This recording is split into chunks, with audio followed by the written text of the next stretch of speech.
В этом видео мы узнаем, что такое функции и для чего они. Мы научимся создавать простые функции, научимся расшаривать их для своих проектов и библиотек, а также создадим фильтр, который будет использовать нормали карт для искажения картинки. Все это мы запакуем в один проект, где будут присутствовать функции и графы. Научимся избавляться от больших паутин в наших графах, научимся добавлять новые переменные функции и прописывать их в основном графе. Итак, дальше идем. Сейчас мы разберем функции. Я раньше объяснял, что функции находятся, во-первых, они есть в библиотеке. Если мы откроем библиотеку, то мы увидим тут функции. Вот список функций весь.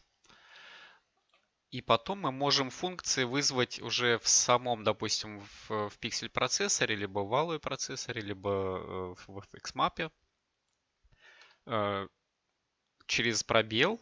И здесь вводим какую-нибудь нашу функцию. Допустим, p это не наша функция, но по умолчанию в программе есть. Как делать самостоятельно функции? Мы уже чуть-чуть затронули эту тему, когда работали с нормалями. Давайте сначала сделаем легкий пример функции, а потом сделаем такую практическую работу, которая будет нам давать фильтр. Вот я сейчас даже покажу, что у нас в итоге получится. У нас получится вот такой фильтр. На входе у нас будет вот такая картинка. Ну, я ее скачал с интернета, и я не знаю, чей автор. Если автор объявится, не бей меня палками сильно. И в итоге этот фильтр, он преобразовывает картинку. Не получилось преобразовать почему-то. Так, давай посмотрим. Сейчас посмотрим, почему. Так. Потому что степ у нас маленький. Поставим степ единичку. И в итоге он вот таким образом преобразует картинку. То есть такой своеобразный фильтр в Photoshop, но я не уверен, что в Photoshop можно будет сделать такого плана фильтр. Обратите внимание, что тут края идут ровные, сохраняются, и как будто стирается картинка, что ли. Вот таким образом, с помощью функций, вот здесь можно менять интенсивность. С помощью функций можно сделать такого плана фильтры. То есть вот оригинал.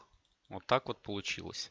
Точно так же можно, к примеру, вместо картинки взять и, допустим, взять гранж какой-нибудь. Ну, давайте вот такой возьмем гранж. У меня по умолчанию вход идет цветная картинка, поэтому мы преобразуем пока в цветную, но это можно сделать и с черно-белой.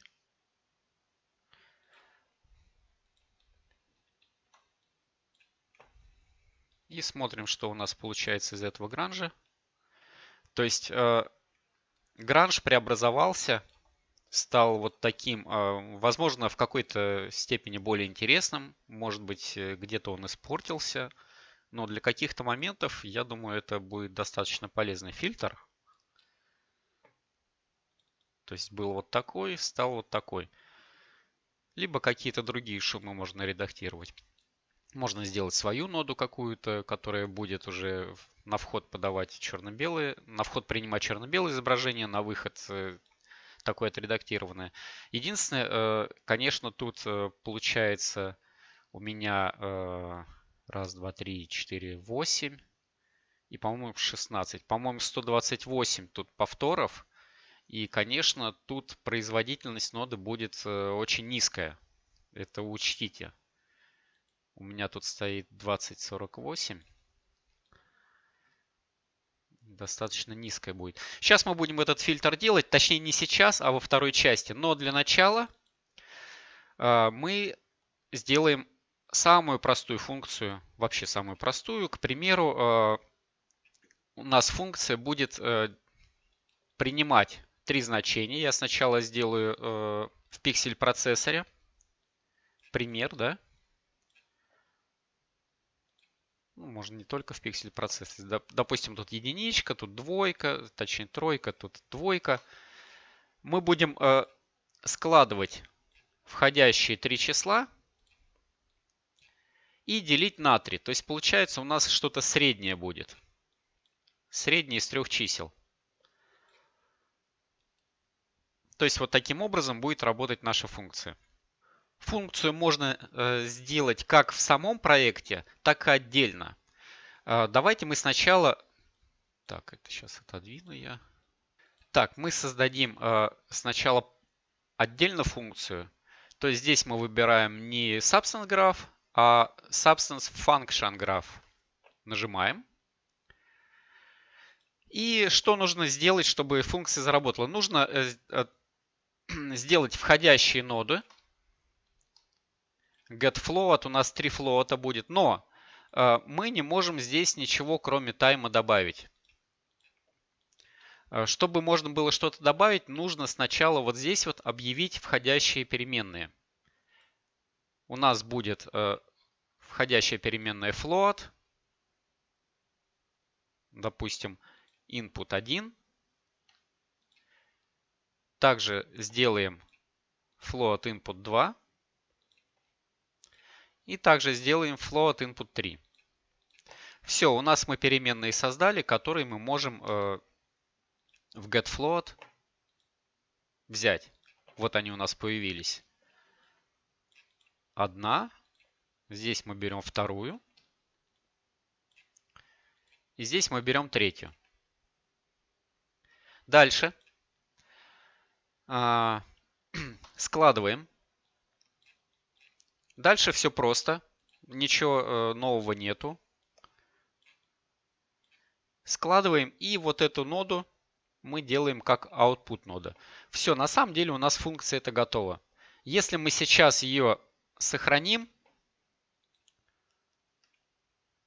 давайте напишем как-нибудь myFunction, там, к примеру, 3. И название тоже тут переименуем. 3, к примеру, так. Так, еще раз сохранились. И смотрите, теперь вот этой функцией можно пользоваться. Но в данном случае, если мы, допустим, зайдем в наш новый проект, зайдем в пиксель процессор, и попробуем в поиске вбить myFunction, у нас ничего не нашлось. Почему? Потому что на самом деле вот этот файл с функцией, его нужно закинуть в отдельную папку. Мы заходим в Edit Preference, заходим в Projects и здесь выбираем Library. И вот здесь нам нужно добавить папку, которая будет читаться Substance дизайнером и оттуда забирать ваши ноды записанные, ваши функции. Вот сейчас у меня написан diskd Substance lib. Сейчас мы зайдем на diskd, найдем Substance lib и закинем уже сюда нашу функцию. Я скопирую, вставлю. Итак, я скопировал нашу функцию, которую я записал. Мы ее можем здесь удалить, закрыть. Скопировал в папку в нашу, которая вот здесь у нас написана в проектах. Вот здесь. Если у вас нету, то вы можете добавить свою через плюсик и добавляем. И теперь, если мы зайдем в пиксель процессор, мы вобьем в поиске my, и вот у нас наша функция появляется. Смотрите, у нас получается на входе 3 входа. Они принимают флоаты. Видим, да, что это флоат. Флоат 1, флоат 2. Давайте мы зайдем не в пиксель процессор, а в Value процессор, чтобы проверить, работает или нет. Откроем нашу функцию. Сделаем 3 флоата. И сделаем нашу функцию выводящей. Пока 3 нуля мы складываем, делится на 3, это все 0. Но если мы добавляем единичку, то у нас что-то идет не так. Давайте зайдем, посмотрим, что мы там написали. Правильно, мы же сложили. А нужно сделать, найти что-то среднее, среднее арифметическое. Мы делим все это на 3. Float 3. Вот теперь функция работает, да? И обратите внимание, что я зашел в функцию и сразу ее отредактировал. Здесь я сохраняюсь и закрываю ее. То есть я могу свои функции брать и редактировать. Это бывает опасно, когда вы до этого работали с одной функцией, вы потом отредактировали, и у вас уже в новом графике функция работает по-другому, и в старом стала по-другому работать, потому что проект, он берет ссылку с функции, то есть он не держит саму функцию в проекте, он берет ссылку. И если у вас файл изменился, то и в старых проектах он тоже изменится. Будьте внимательнее, аккуратнее. Если вы редактируете свою функцию, лучше ее по-другому назвать. Итак, 0 плюс 1 плюс 0, единичка делим на 3, получается 0,33. Все верно, все работает функция. Точно так же мы можем делать функции в проекте. Давайте я это удалю. Удалю из library функцию. Удалю отсюда функцию, наш файл. Вот он наш проект. Мы оставим пиксель процессор. Возьмем какие-нибудь шумы. Давайте возьмем такой шум. Ну, наверное, он очень яркий, но ничего страшного. Clouds.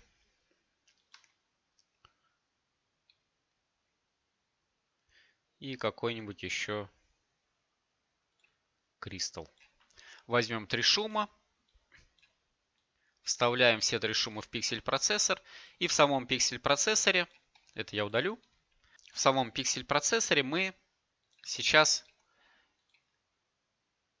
через текущую позицию определяем точки в каждой позиции.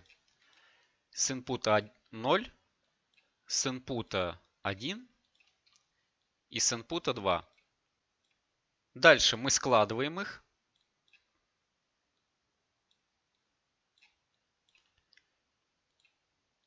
Еще раз складываем. И теперь делим на 3.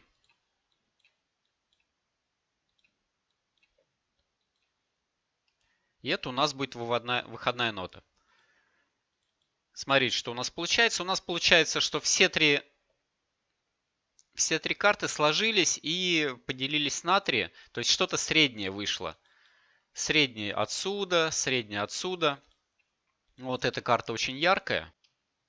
Если мы уменьшим range у нее, к примеру, вот так вот, она не будет так сильно выделяться. И теперь давайте мы вместо вот этого блока, точнее вместо вот этого блока, сделаем функцию. Как я обычно делаю? Я обычно делаю вот таким образом. Пометки, что тут у нас вход будет. И это все буду копировать. В самом проекте в New я выбираю Substance Function Graph. И смотрите, вот в проекте появилось, помимо того, что у нас есть наш граф, у нас есть еще и функция. Я могу в нее зайти. Она еще пустая. И мы туда скопируем сейчас наш вот эту вот часть. Ctrl-C. И в функцию входим Ctrl-V. Теперь нам вот сюда нужно сделать входящие переменные. Но чтобы их можно было вставить, нам нужно здесь определить, что у нас будут 3 входящих переменных. Input 1, Input 2, Input 3. В данном случае у нас все переменные float, то есть от 0 до единицы будут. Но если у вас будут какие-то другие типы переменных, вот здесь обязательно их надо будет вводить. Интеджеры, float 2. Оставляем тут флоты. Итак, теперь через getFloat мы их забираем. getFloat input 1.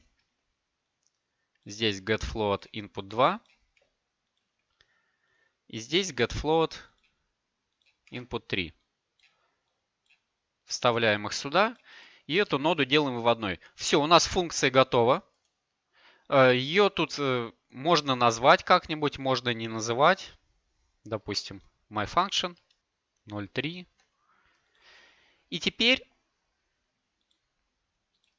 мы вот эту часть можем удалить. И вместо нее, если я тут напишу в поиске myFunction, она не будет, не найдется, потому что нет ее в библиотеке. Здесь ищется библиотека из нашего файла, который мы прописали в преференсах. Как добавить функцию, которую мы написали в проекте? Ее нужно просто отсюда взять и перетянуть. Все, мы перетянули и вставляем в нужные входы наши карты. Теперь мы делаем setOutput, и у нас все готово. То есть мы вот воспользовались функцией. Это достаточно простой пример функции. Может быть, она и бесполезная, но для примера, чтобы понять, как работает функция, я думаю, этого достаточно. Теперь давайте мы сделаем фильтр. Все, мы сносим эту функцию, удаляем. Называем наш проект, как вам хочется. Я называю sdfunction 0.1, к примеру. И здесь пока не назову никак. Итак, нам нужна на вход картинка. Картинку я взял вот эту. Я ее просто перетягиваю как линк. Она у меня тут появилась в ресурсах. Так, это мы пока закроем, чтобы не мешало. Итак, что я хочу сделать? Я хочу сейчас сделать из этой картинки ЧБ. И из ЧБ я сделаю нормал карту. Для чего она мне нужна? Она мне будет нужна для передвижения пикселей. Мы помним, что нормалки показывают направление, грубо говоря, наклона плоскости. То есть, если у нас, допустим, плоскость вот такая вот, то нормалка показывает вот так. Верно? И если мы смотрим сверху, а любая карта высоты, она как раз сверху смотрится, то у нас получается, давайте я открою Gaussian Noise, к примеру. Вот, у нас получается белые части, вот это как раз выступающие белые части. И нормалка, получается, как-то вот так вот смотрит, если смотреть вид сверху. Вот таким образом. То есть от белого к черному по градиенту идет. Где это применяется? Это применяется, допустим, в тайл-сэмплере. Вот в этой карте. Vector Map Input. Если мы возьмем, подадим shape,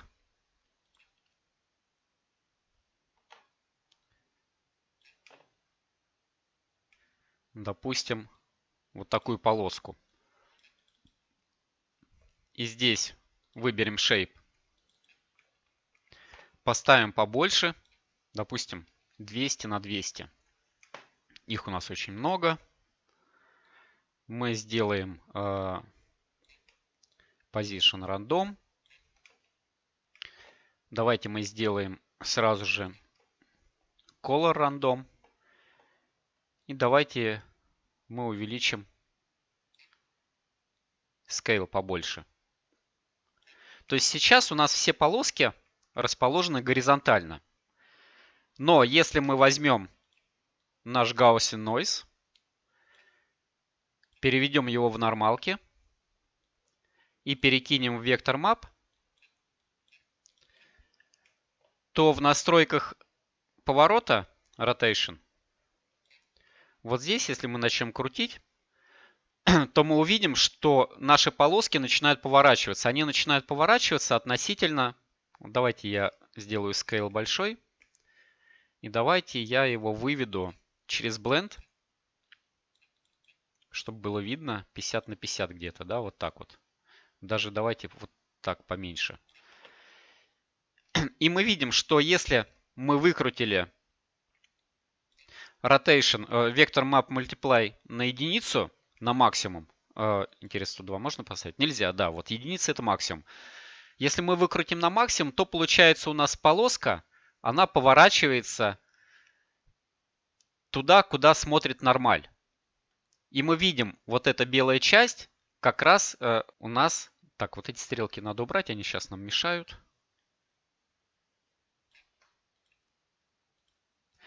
И мы видим, что вот здесь вот нормали как раз от белого по градиенту к черному смотрят.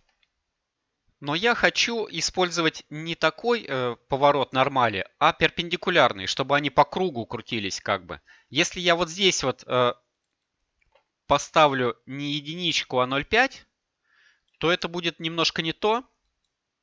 Похоже, но не то, да? Смотрите, какие-то повернулись правильно, какие-то нет. Почему? Потому что тут поворот идет нормали относительно горизонтальной части. То есть относительно нашего шейпа. Если мы уберем в 0, то они все горизонтальные. На 50 он чуть-чуть на 50 поворачивается. Там, где он должен был повернуться на 90 градусов, он поворачивается на 45. Там, где на 180, он поворачивается на 90. Но нам нужно, чтобы все были перпендикулярные. Для этого есть хорошая нода Normal Vector Rotate. Если мы сейчас ее развернем на 90 градусов, то у нас вектора, нормалка, повернется на 90 градусов. Смотрите. Вот. То есть у нас все по кругу пошло. Вот именно этот эффект мы будем использовать в наших нормалях для движения пикселей. Так, это я пока отодвину в сторону. Возвращаемся к нашей картинке. Дальше. Так, я определился, что у меня будут нормали для того, чтобы двигать пиксели. То есть в данном случае вот здесь пиксели как-то будут вот сюда, в эту сторону двигаться по градиенту. И теперь мне нужно подумать, когда какой пиксель двигается. Я придумал таким образом. Я взял, грубо говоря, черно-белую картинку. И я закину в пиксель процессор, чтобы было понятно. И теперь, если я возьму каждый пиксель одной картинки и сложу с каждым пикселем другой картинки, то у меня, конечно, будут пересветы. И я как думал, если белый появился, то пиксель мы начинаем этот пиксель двигать на один пиксель по нормалке. Но, чтобы не было пересветов, я сделал такую проверку. То есть, если мы складываем и сумма больше единицы,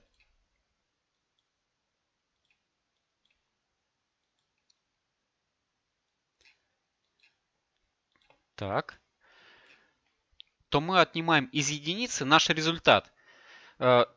Естественно, вот здесь меньше единицы будет всегда, и здесь меньше единицы будет всегда. В сумме не больше 2 всегда будет. И если мы от единицы отнимем то, что не больше 2, у нас как раз и не будет больше единицы никогда это. То есть, по идее, я могу записать вот так. Единица минус наш результат. И если сумма больше единицы, то мы всовываем сюда остаток от единицы. То есть то, что больше единицы, как раз пойдет сюда. А то, что меньше единицы, так и останется.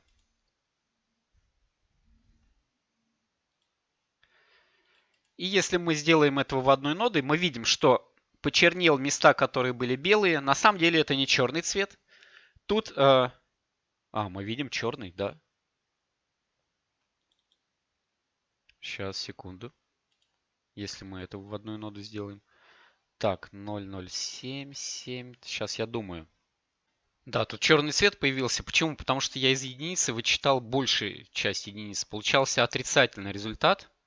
И на самом деле тут надо либо поставить модуль. Вот таким образом. Либо поменять наоборот местами. То есть я единицу вычитал бы из результата. Давайте так оставим. То есть получается, что там, где белый цвет один раз прошел, я сдвигаю там пиксель, и он уже уходит в другой цвет, в темный. И потом опять прибавляется. Пока, наверное, плохо для понимания это. Сейчас я попробую по-другому объяснить. Давайте вначале у нас есть какой-то черный цвет.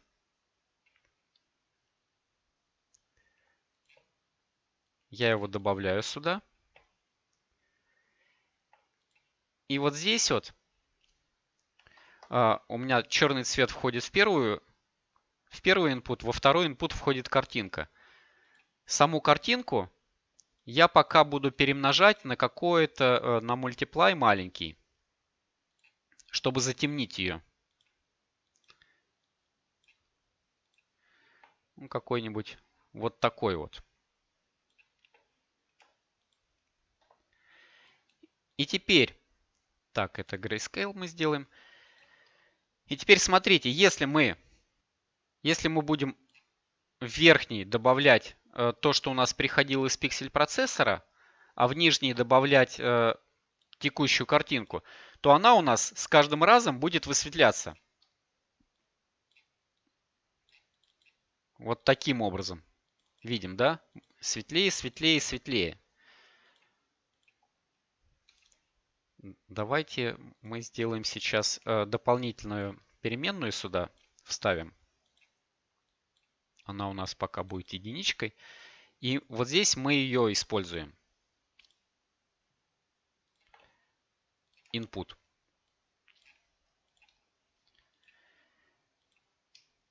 Теперь мы вставляем верхний исправленный результат. Смотрите, сейчас вот таким образом.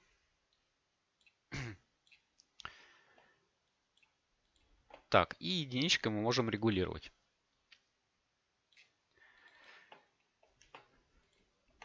Смотрите, получается, что вот сейчас черный цвет тут появился.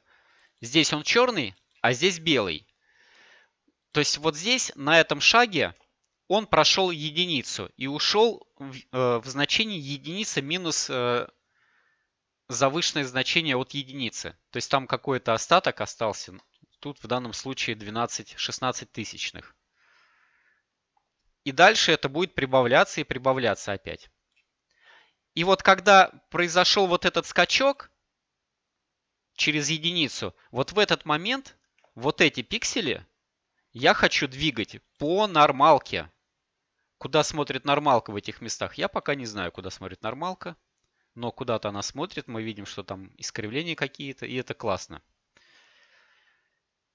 То есть пиксели не сразу будут все двигаться по нормалкам, а один пиксель в один момент, другой пиксель в другой момент. И таким образом у нас как раз будет такой интересный фильтр. Давайте начнем его делать. Так, значит, что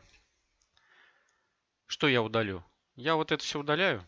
И начинаем. В самом начале, когда я его начинал делать, даже не знал, с чего начать. Но самое главное начать. Мы делаем пиксель-процессор. Вставляем сюда картинку текущую, нормалку и наш черный цвет. Тут на самом деле не черный цвет будет, а ЧБшная картинка складываться, складываться и складываться будет постоянно. Поэтому мы можем для начала поставить ее вот так вот. Итак, заходим в пиксель процессор. Помним, что первые два входа у нас цветные были, дальше черно-белый. Мы берем getFloat, текущую точку, и сразу же считываем первую, вторую и третью картинку в этой текущей точке. Значит, здесь у нас вторая, а здесь у нас не забываем проставлять инпуты. Третья. Вспоминаем. Первая. Первая у нас пошла сама картинка. Вторая нормалки, да? Давайте пропишем это. Картинка. Нормалки. Давайте нормалки будут.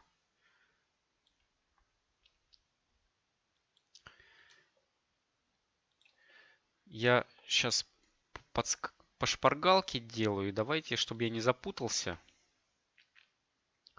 мы переставим местами вот эти темы. То есть у нас верхний слот будет нормалка, второй слот будет картинка.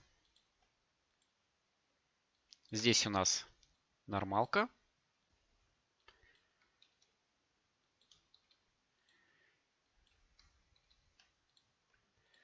Здесь картинка.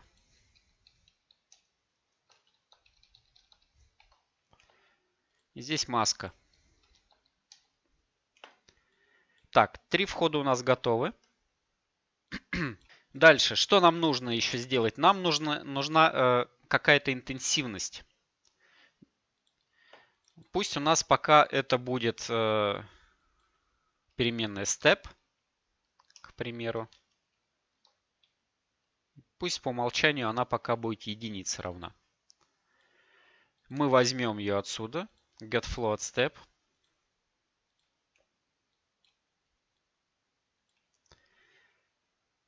Так, и нам нужна переменная size. Для чего нам нужна переменная size? Чтобы определить положение, не положение, а определить, чему равен один пиксель. Для этого мы возьмем, вытащим любую x или y.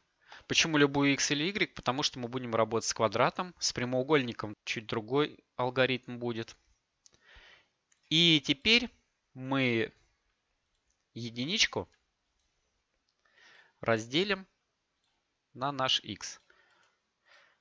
Это у нас будет, давайте вот так вот я выведу.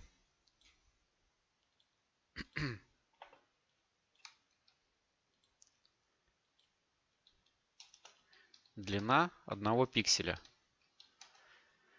Для чего это нам нужно? Нам нужно будет двигать один пиксель ровно на длину пикселя, чтобы он не перепрыгивал через один, через два пикселя. Итак, саму картинку я сразу возьму x, y, z отсюда. Сложу их вместе. Складываю и делю на 3.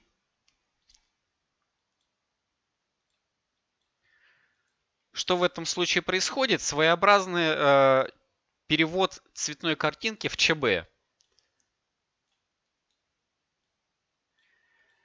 То есть получается, что если я сейчас вот эту вот цветную картинку, давайте я сейчас даже сделаю отдельный пиксель-процессор, вставлю сюда цветную картинку, возьму getFloat2 позицию и выведу это на экран. Так, тут input 1 не читается, а на самом деле input 1 тут нету. Мы поставим тут input 0. И мы видим, что картинка перевелась в черно-белый формат. То есть она взяла все, что с RGB, сложила вместе и разделила на 3. Что-то среднее получилось. Это не то же самое, наверное, если мы переведем через валовый процессор. Хотя то же самое, смотрите. Интересно. Тут нету. То есть я не могу посмотреть алгоритм, что тут происходит. Да, вот на самом деле один в один мы перевели цветную в черно-белую картинку с помощью вот такого вот преобразования. Я даже могу пометить, что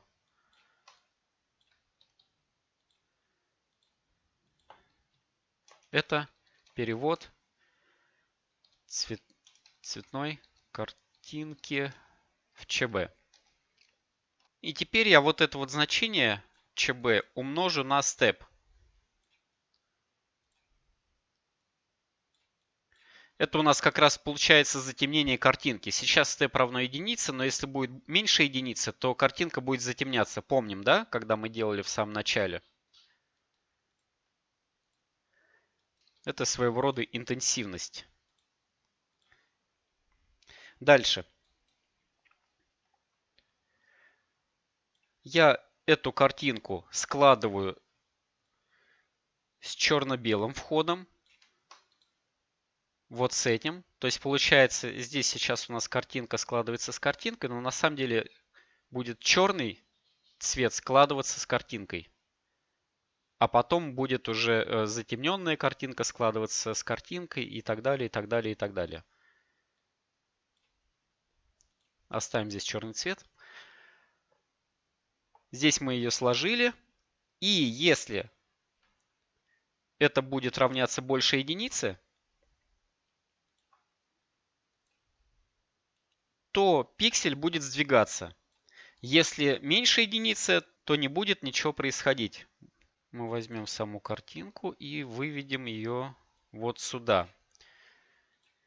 Дальше. Давайте разбираться, что будет происходить, когда больше единицы будет. То есть здесь будет больше единицы цвет. Мы его, конечно, загасим потом, отнимем единичку. Но в этот момент происходит движение. Чтобы у нас произошло движение, нам нужно взять нормалку. Так, давайте я все-таки это передвину вниз. Это отодвину сюда.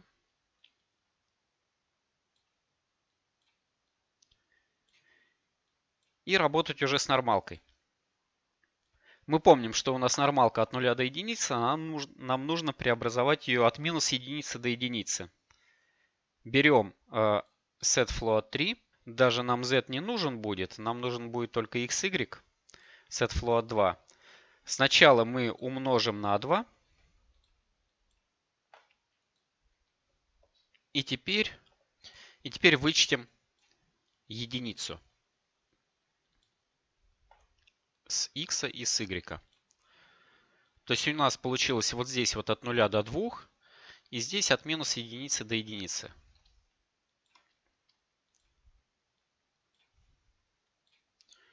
От минус 1 до 1. И на самом деле это уже есть вектор направления, куда нам нужно идти, двигать пиксель. И если мы его нормализуем через функцию normalize, это будет у нас единичный вектор. И единичный вектор мы умножим на длину пикселя. И тогда он будет сдвигаться на длину пикселя. Не получается, потому что здесь двухмерный вектор, а здесь число. Поэтому мы ставим scalar multiplication и умножаем. Можно сделать так. Но изначально я сделал по-другому. Смотрите, я изначально нашел угол наклона. Это арктангенс, высчитывается и выходит у нас значение в радианах. И уже после этого я воспользовался функцией перевода полярной системы координат в Декартово. Так, тут получается Угол мы вставляем сюда. А длина — это у нас длина одного пикселя. Вот так вот. Мы потом проверим и вот этот метод, и вот этот, как будет работать. Мне даже интересно. Но вначале пользуемся вот этим. Итак, дальше мы нашли сдвиг пикселя. У нас получается, если мы возьмем наш пиксель, вот пиксель, то рядом с ним получается 8 пикселей, мы видим, да? И движение происходит из одного из этих 8 пикселей в нашу текущую точку. Помним, что в обратную сторону у нас идет движение. И вот это приращение нам нужно соединить с текущей координатой. Мы берем текущую координату.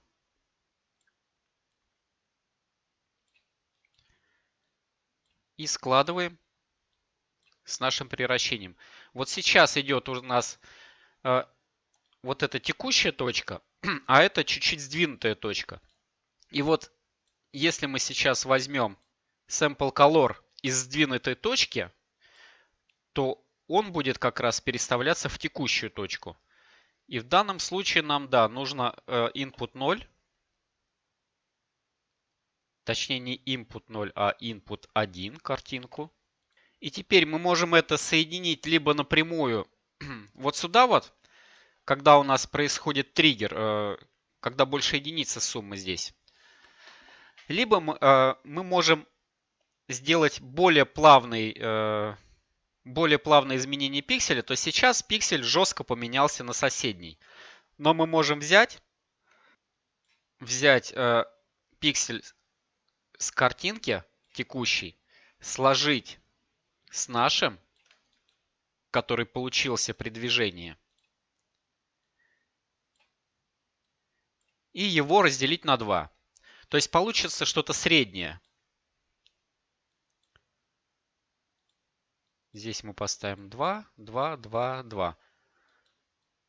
То есть мы можем либо так подключить, либо вот так. Тоже мы будем сейчас экспериментировать, как будет лучше. Пока оставим жестко. И теперь мы сделаем вот эту выводную ноду. Пока ничего не произошло интересного.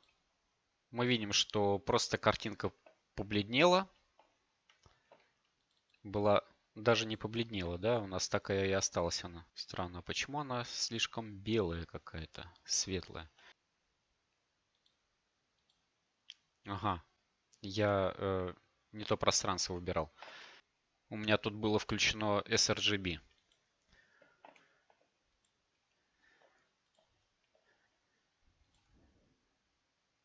Так, и теперь мы скопируем наш пиксель-процессор и уберем здесь вход нормалок. Он нам не нужен. Мы переставим сюда, сделаем только вход картинки и вход маски. Итак, input 0 это картинка. Давайте тут сразу поменяем. Картинка у нас на input 0 сейчас. Нормалка у нас не будет присутствовать тут. Я ее сейчас тут удалю. А маска у нас на input 1. Все, что связано было с нормалками, мы тут удаляем.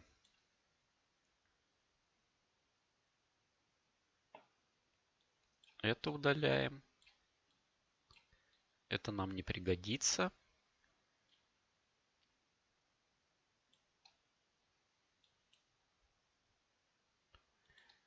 Вот таким образом.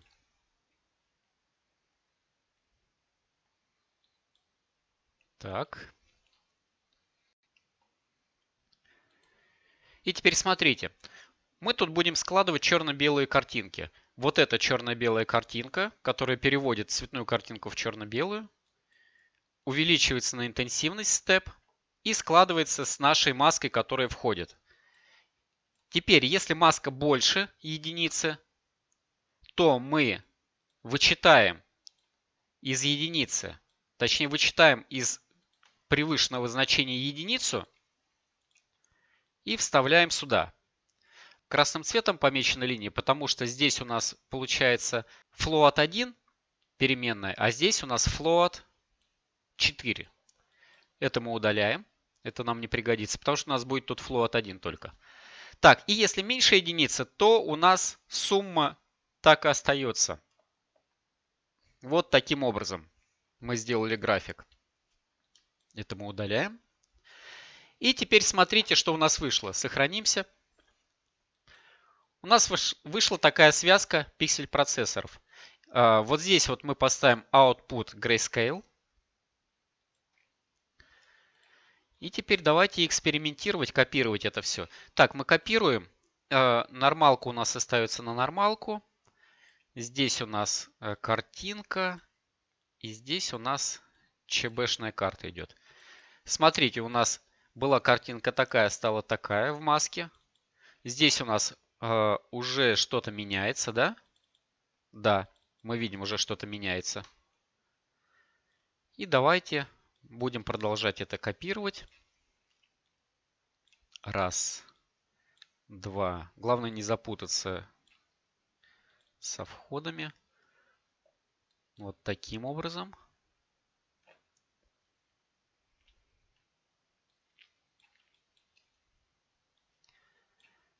И вот таким пока сейчас делаем. Это сюда.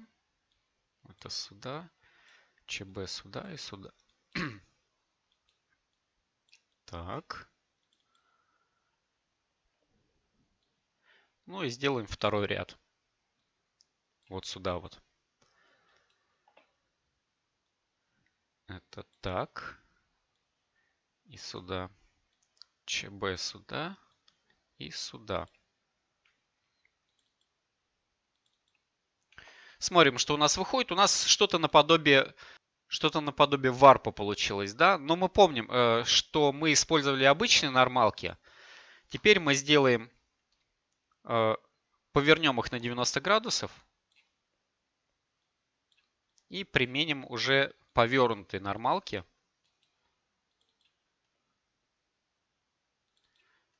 И смотрим, что у нас вышло. Вот, у нас получились какие-то рваные края, уже что-то похожее, да, на наш пример. И вот таким образом меняется картинка. Также мы можем с помощью степа настраивать интенсивность. Сейчас единичка. Мы можем уменьшить интенсивность практически до нуля, либо 0, да? И посмотреть. Допустим, увеличивать вот таким образом.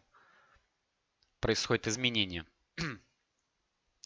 И смотрите, если я что-то хочу поменять, допустим, мне не нравится алгоритм вот этот вот.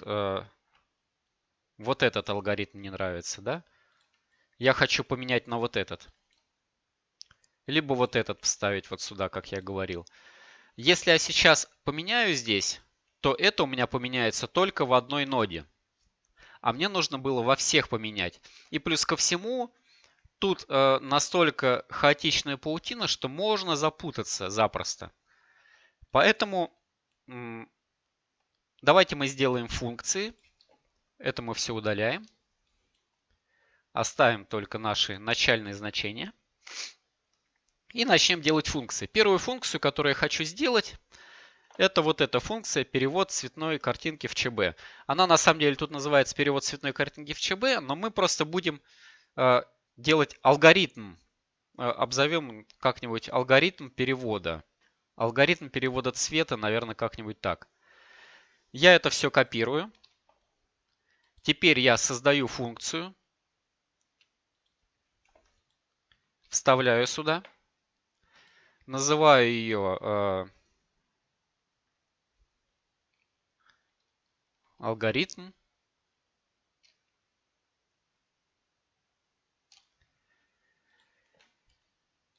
И сюда мне нужно флоты вставить. Соответственно, нам нужно добавить 3 флота. Я их никак не называю, но вы можете назвать их как-нибудь. getFloat, input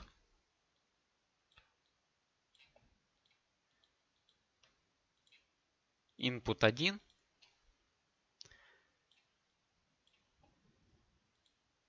и input 2. Обратите внимание, что на самом деле я сейчас неправильно сделал. Я сейчас из float пытаюсь вывести переменную x. Я думаю, у меня ничего не выйдет, поэтому я вот так вот сделаю. Вот, вот таким образом. То есть вот это у меня x, это y, это z. Вот так вот. Я сейчас думаю.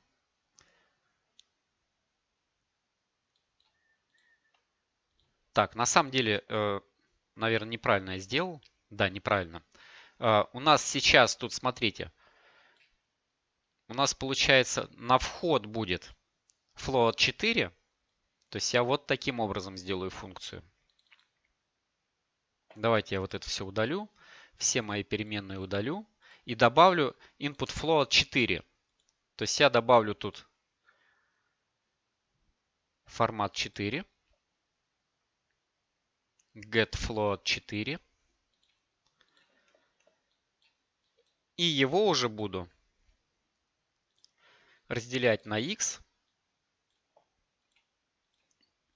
y и z. W нам не нужен. Это альфа.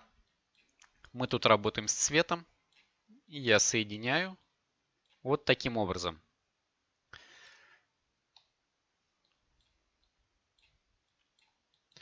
И эту ноду делаю выводной. Так, функция у меня готова, и теперь я могу ее вставить. Захожу сюда, перекидываю ее и просто меняю вот таким образом местами. Да, вот это я все удаляю, это мне не нужно. И вот у меня функция заменилась. Могу написать, что это алгоритм, да? У меня сейчас был перевод в ЧБ, но мы можем другой сейчас сделать. Работы с цветом. Так. И точно такая же функция у нас присутствует вот здесь вот. Помним, да? Вот она. Ее мы также сюда вставляем. Раз. Два. А это мы удаляем.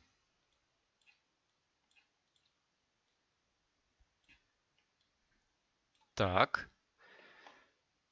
Первое упрощение готово. Дальше. Я хочу сделать на самом деле вот здесь вот это все функции.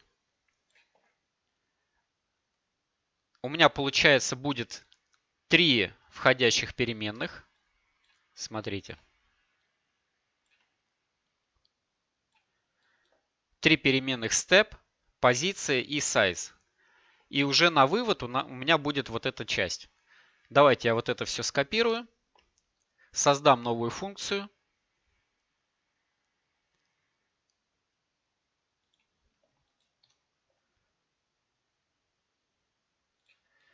Здесь у меня будет. Так, вспоминаем. Что у меня там было, какие элементы. Давайте я пока вот это тоже скопирую. Так, step, да? Step у нас float. Давайте мы назовем ее step f. Угу. Не получилось. Step f. Float. Отлично, есть. И ее здесь забираем. Step f. Первая готова. Дальше. Переменная pos это у нас float 2. Я ставлю тут float 2. Pos f. И выбираю ее здесь. И здесь size тоже это float 2. Я назову size. Size f. Чтобы не путаться, чтобы одинаковых названий не было. Ага, ее не могу найти, потому что я не поставил float 2. Сейчас float стоит. Надо float 2 поставить, тип. И теперь я уже могу здесь ее найти. Так, входящая у меня есть. Исходящая нода у меня вот это выходит. Все, функцию мы сделали. Назовем ее как-нибудь function 0.3, к примеру. И сейчас мы ее сюда вставим. И получается, мы на вход будем вставлять только вот эти 3 переменных. Вот так вот. А вот это мы все удаляем. И у нас получилась вот такая запись. Здесь я делаю ее выводной нодой. Итак, смотрим. Внутри у нас здесь порядок.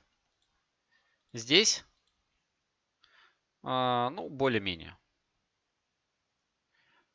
Так, можем тут тоже вот эту всю функцию ввести. Хотя не обязательно. Давайте ограничимся 2 функциями.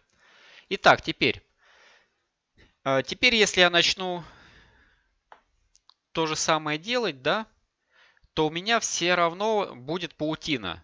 То есть видите, что вот здесь вот непонятно, как соединять их. Для упрощения работы можно сделать таким образом. Вот эту штуку, вот эти 2 пиксель процессора соединить в одну ноду. Смотрите, я сейчас сделаю вот таким образом.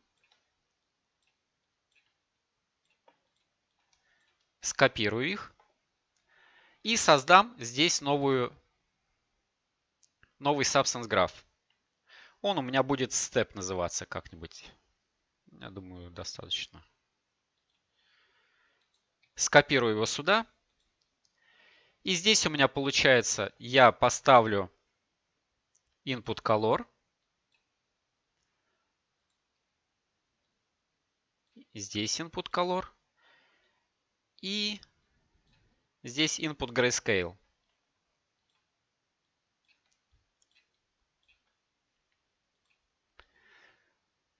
Смотрим, что на самом деле вот сюда входила нормалка наверх.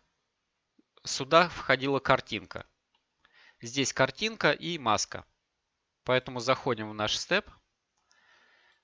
Вот сюда мы записываем, чтобы не запутаться, normal. Ну, можем поставить еще base color. Здесь, допустим, картинка.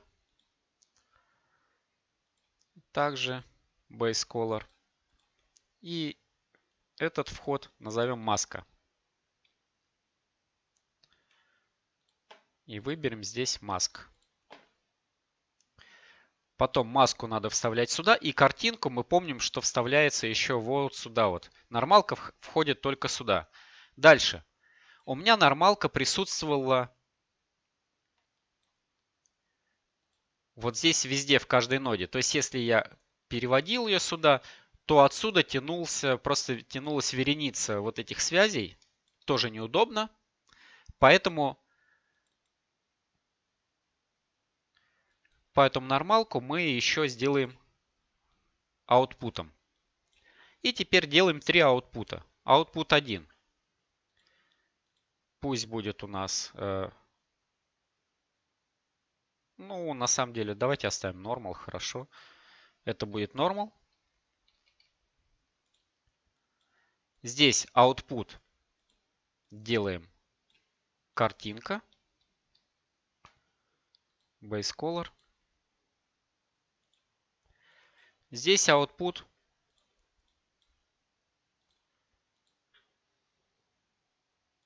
mask. Таким образом. И смотрите, вот здесь у нас я нормалку поставил как base color. На самом деле ошибки никакой не будет, потому что Он будет считать все равно все три канала. Но мы можем поставить как normal для примера. Все, у нас степ готов. Единственное, помним, что мы тут использовали переменную step. А ее вот здесь нету. Поэтому нам нужно ее тут обозначить. Step. Она у нас как float будет. Давайте проверим. Давайте проверим в пустом. Давайте не так проверим. Да? Мы просто вот это удалим. GetFloat возьмем и возьмем step. Вот, таким образом. Так, step мы сделали. В принципе, у нас эта нода готова. Заходим в нашу предыдущую ноду. И вот это мы сейчас можем удалить. Вот таким образом, да? Пока удалим таким образом. Вставляем сюда. И здесь в нормалку у нас входит нормалка. Вот это мы можем пока пофиксить. В картинку входит картинка. Это фиксим. Сюда входит маска. Все, это у нас лишнее. И как-то вот таким образом.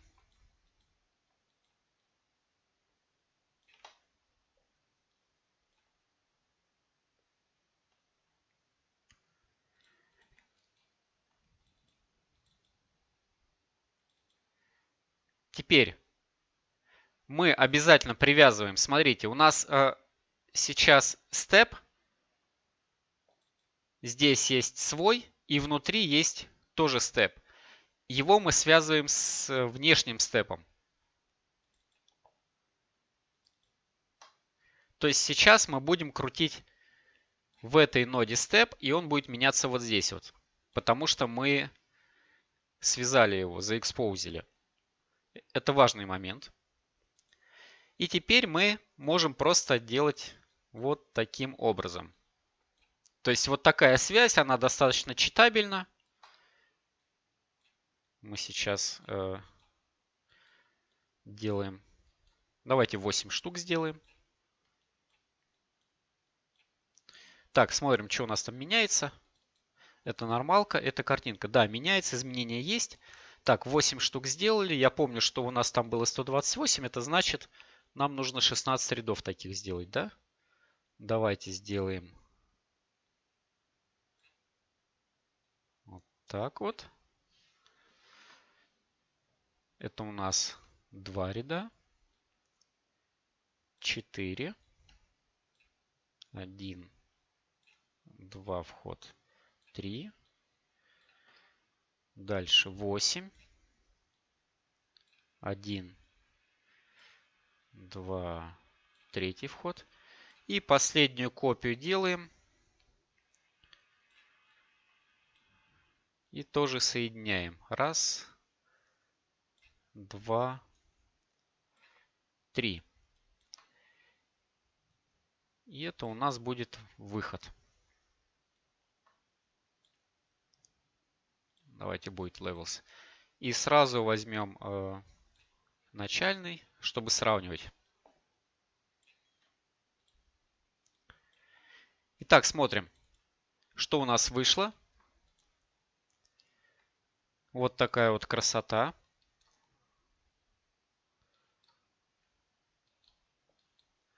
И это начальная картинка.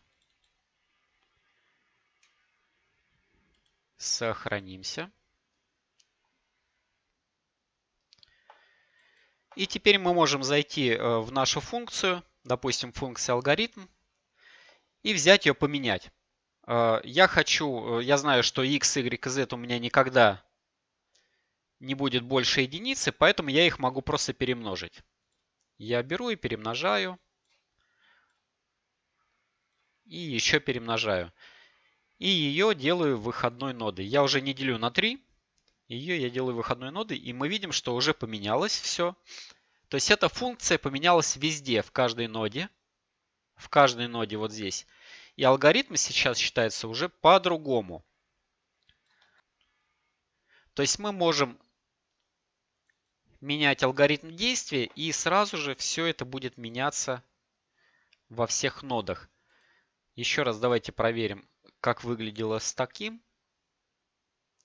То есть вот такой момент более жесткий, а здесь происходит более мягкое изменение. Почему? Потому что единицы тут практически никогда не бывает. И вот когда мы, допустим, перемножаем, смотрите, сейчас, секунду.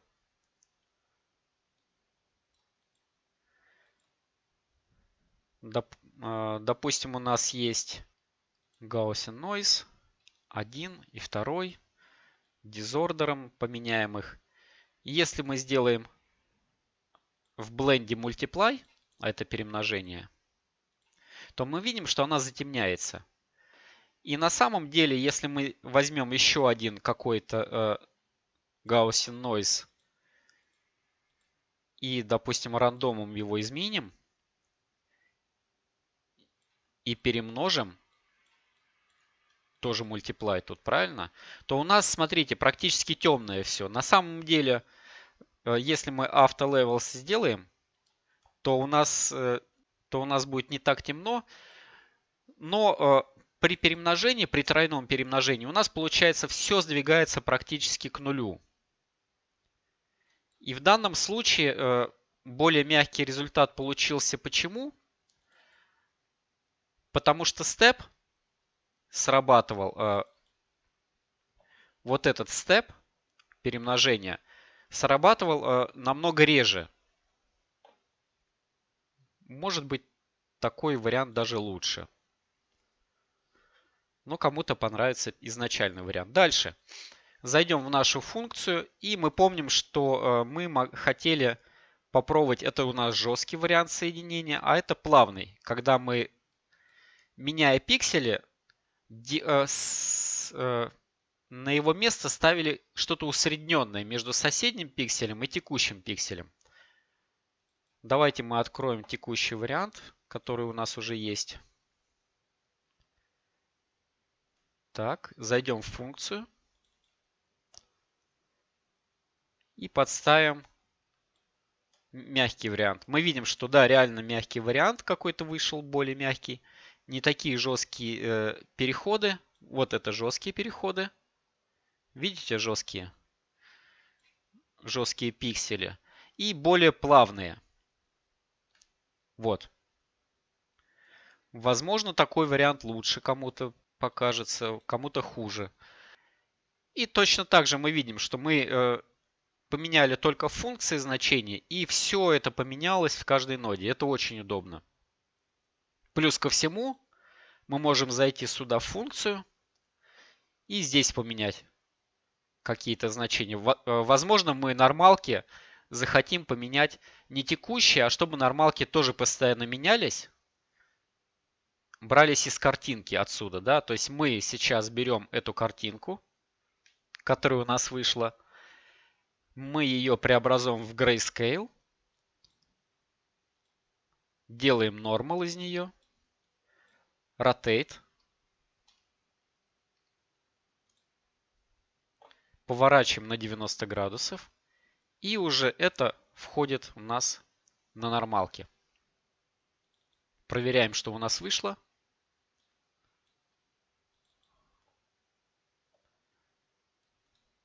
Вот такой интересный эффект. Так, сейчас, секунду, я проверю по усилению.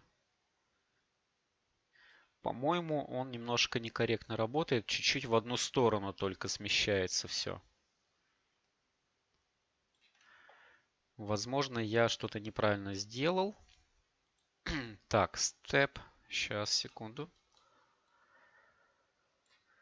Здесь у нас выходит на выход картинка. Grayscale.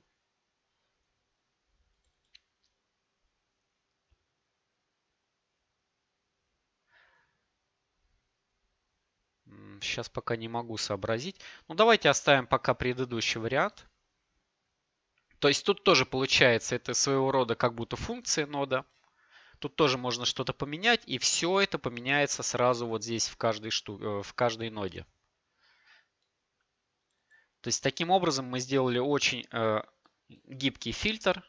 То есть мы меняем что-то в одном месте, и это что-то меняется в другом. Дальше. Мы можем на самом деле на нормалке поставить не только эту картинку. Мы можем картинку смешать, к примеру, с нойзом. Возьмем мы noise. Давайте возьмем direction noise. И его смешаем через blend с картинкой, с нашей. Давайте 50 на 50, к примеру, так. И смотрите, что у нас выходит. То есть получился вот такой вот эффект, эффект рваных краев. Мы его можем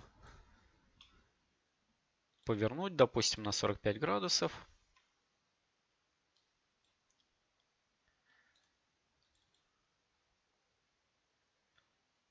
Так, и это вставить вот сюда вот. И вот таким образом применяется наш фильтр. Мы видим, да? Дальше. Саму картинку мы можем также пытаться размыть.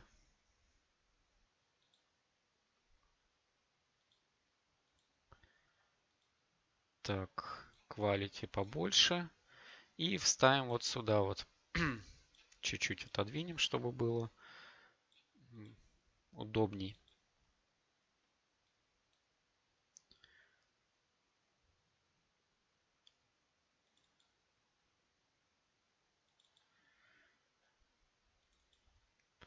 И смотрим, что у нас. Из-за того, что нормалки сильно... Давайте я тут увеличу. Из-за того, что нормалки сильно гладкие стали, то у нас фильтр достаточно агрессивно стал работать. Когда были обычные нормалки, мы видим, что здесь меньше плавных переходов, а вот здесь вот очень много плавных переходов.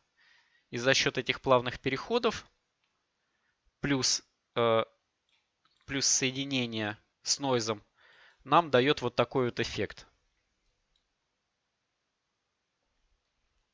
Но если мы без нойза будем использовать, смотрите, у нас такой, как будто кубические какие-то формы будут. Видите, закругление. Вот таким образом. Это когда просто у нас идет гладкий, заблюренный ЧБ в нормалку.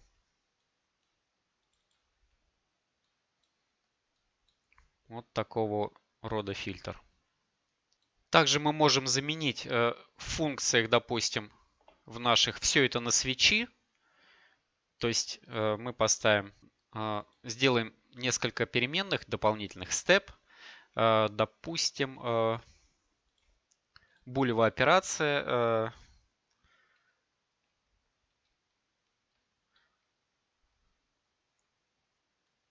Алгоритм. Это у нас будет булева. Алгоритм 1 у нас он назовется. И точно такую же булевую операцию давайте мы сделаем алгоритм 2. И зайдя в функцию, здесь мы возьмем if-else, возьмем getBoolean, не видит нашу переменную, потому что мы ее здесь не обозначили функции. Алгоритм 1, булева. Так. И сейчас, если алгоритм 1 включенный, то у нас будет вот это. Либо, если выключен, то у нас будет жесткая замена в пикселей. Да? Сделаем вот таким образом. Пока не обращаем сюда, что произошло тут. Потому что на самом деле мы сейчас, если мы зайдем в степ и зайдем в наш вот сюда вот, мы видим, что у нас тут появилась новая переменная. И на самом деле сюда надо будет нам вставить нашу булевую операцию. Ее здесь также не видно, потому что мы объявляли вот здесь вот булевую операцию, а здесь не объявляли. Здесь также добавляем ее. Алгоритм 1. Булевая операция. Заходим сюда. И здесь ее забираем. Так, здесь у нас она должна присутствовать? Не должна. Так, и вот здесь вот в степе нам надо будет алгоритм 1 привязать вот к этому алгоритму, к булевому, который мы здесь активировали. Но обратите внимание, что вот здесь алгоритм этот не привязанный, поэтому нам сейчас надо будет сначала исправить все в одном, а потом поменять, потом скопировать все это в другие места. Так, давайте сразу же я добавлю здесь еще алгоритм 2. Алгоритм 2.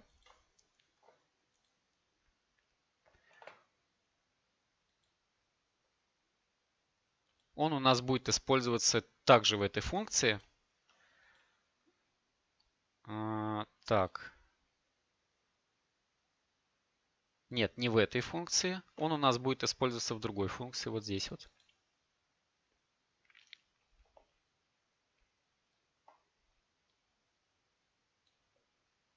Точнее, вот здесь. Да. Мы здесь добавим тоже алгоритм. Алгоритм 2. Булева операция. И также добавим if.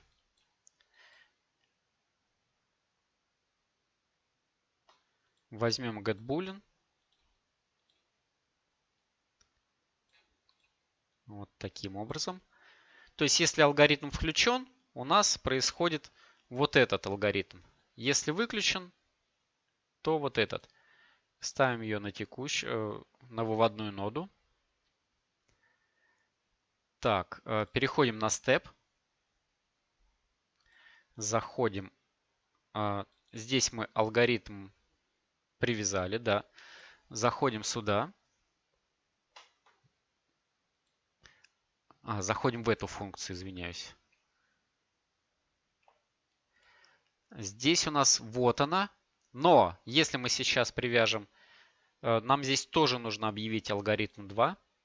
Тоже булевую операцию. Давайте мы скопируем. Раз, два. И возьмем ее getBoolean. Отсюда. Алгоритм 2. Вот таким образом.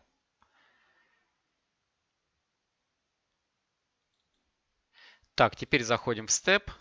Еще раз давайте. Вот сюда. Здесь у нас появилась еще одна. Мы берем getBoolean и вставляем алгоритм 2 сюда. Вот таким образом мы усложнили функцию нашу, да?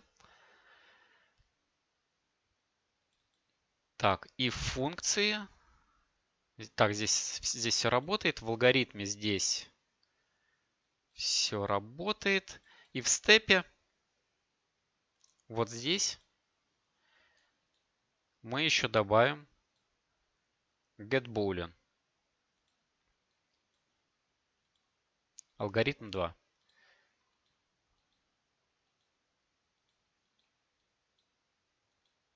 Вот таким образом.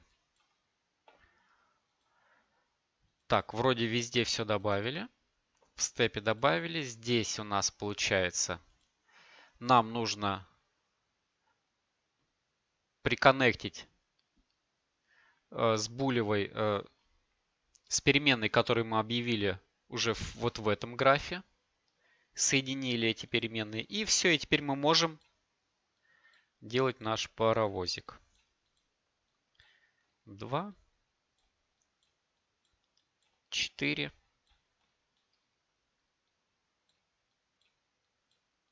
8. Здесь у нас мы соединяем раз. Это у нас 4 ряда.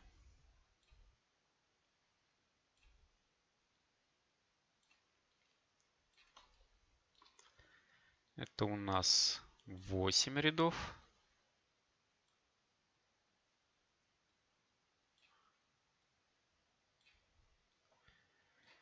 И 16 рядов.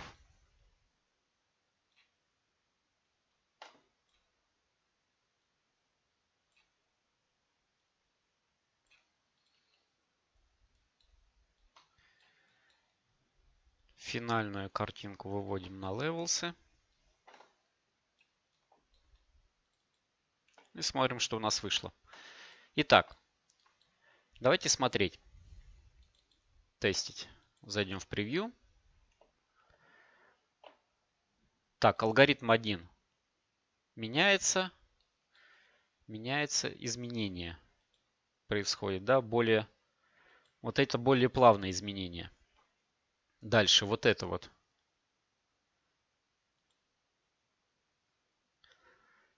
Это у нас тоже происходит изменение. И давайте мы сейчас уберем пока.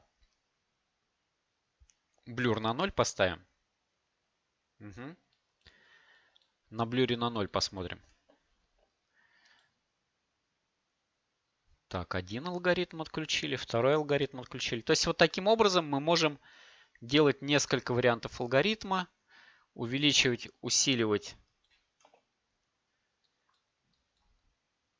изменения. Так, на каком больше изменения? Давайте мы проверим. Так, вот это большое, самое большое изменение. И вот такое, самое большое изменение. Когда алгоритм 1 на false стоит, а алгоритм 2 на true. Давайте в параметрах алгоритм 1 по умолчанию мы поставим на false, алгоритм 2 на true. Вот таким образом. И по умолчанию у нас степ стоит на единице. Отлично. Давайте назовем это фильтр. Сохраним это все. Давайте добавим сюда еще опцию дополнения шума. Здесь уже через обычный switch. Switch Grayscale. Пусть opacity будет по умолчанию на 5 стоять. Мы его не будем менять. Вот таким образом. Так, по умолчанию у нас стоит здесь на свече правда. Поэтому давайте тогда поменяем вот так. И создадим новую переменную, тоже булеву. Adding. Добавление шума. Булева. Переменная. И здесь выберем вот этот формат. Кстати, тут по умолчанию у нас стоит же false, поэтому я поменял местами их. То есть по умолчанию без шума у нас идет. И теперь, если мы сейчас, смотрите, если мы сейчас заменим вот эти вот карты на инпуты, то мы можем сделать, давайте это мы удалим, это лишнее уже, то мы можем сделать свою ноду. Так, давайте output сначала сделаем. Output. Так, да-да-да-да-да-да. Я сейчас думаю, с черно-белой картой, если делать, то как это все поменяется? Тут поменяется вообще все. Это вам домашнее задание. Точно такой же фильтр сделать с черно-белой картой. Здесь у нас output, base color. Но я сделаю пока хитрый способ, да, давайте я сделаю вот таким образом. Я сделаю здесь grayscale. И я сделаю output черно-белый еще.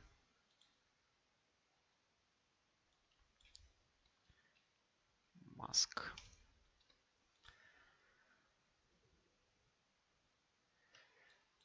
И настрою инпуты. Input grayscale вместо шума, да? Так, это у нас будет маска. Да, пусть будет маска. Назовем его noise. Так, в атрибутах noise. А здесь у нас input color.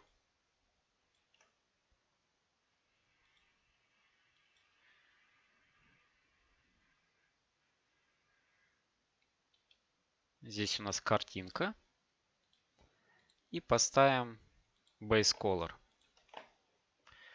И в принципе это у нас как раз будет сейчас нода.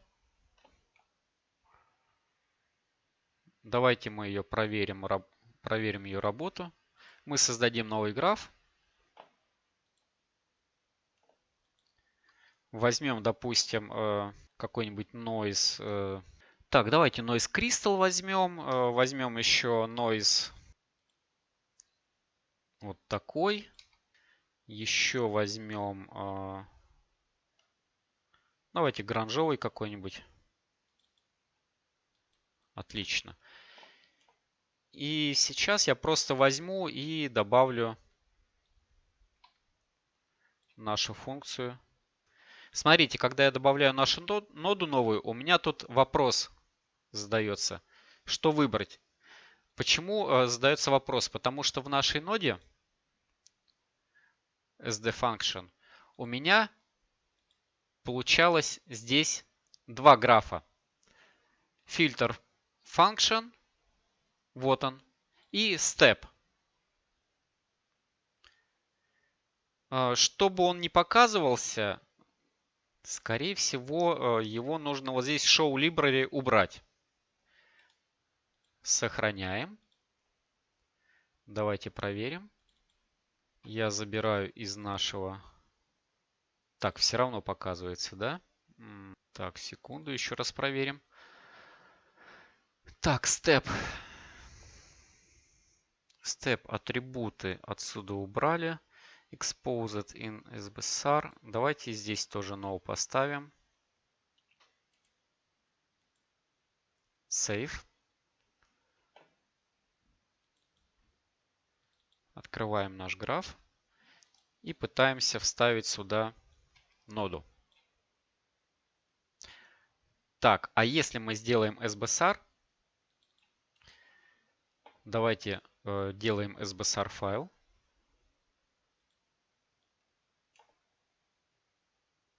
Я возьму пустой граф. И SBSR вставлю сюда. Да, вот. Я убрал галочку в SBSR не выбирать, не делать выбор. И он у меня сейчас должен работать. Итак, в noise не обязательно что-то вставлять, да? Мы можем сначала проверить вообще, как работает. Мы делаем цветную карту на вход. И смотрим, что у нас получилось на выходе. Смотрите, у нас получились такие рваные края. Вот здесь у нас было плавно. И вот здесь появились рваные края. Интенсивность мы можем с помощью степа менять. Вот таким образом.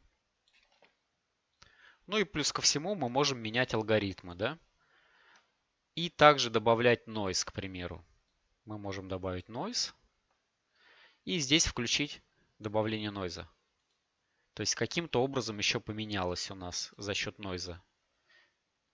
Видим здесь изменения. Давайте попробуем другой noise. Другой noise вот так выглядит. Direction noise.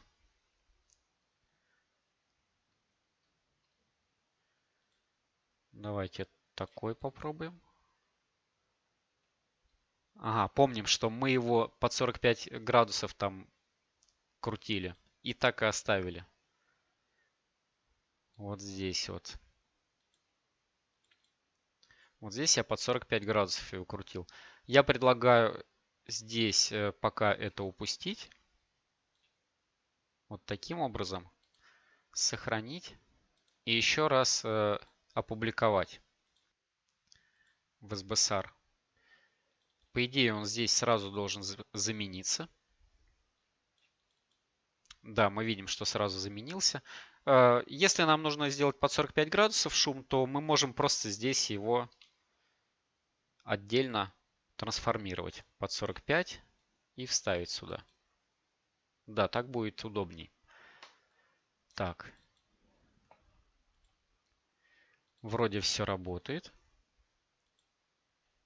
И точно так же мы, в принципе, можем открыть SBSR файл в Painter, либо в другой программе, которая поддерживает SBSR. Так, я думаю, урок по функциям на этом мы закончим. Пробуйте, делайте свои фильтры. Достаточно интересная тема. Это один пример какой-то, да, но вы можете сделать свой алгоритм действий. Не обязательно там нормалки каким-то образом. Каким-то другим образом, может быть, у вас будет меняться. Это уже полет вашей фантазии будет. И будут ваши авторские фильтры.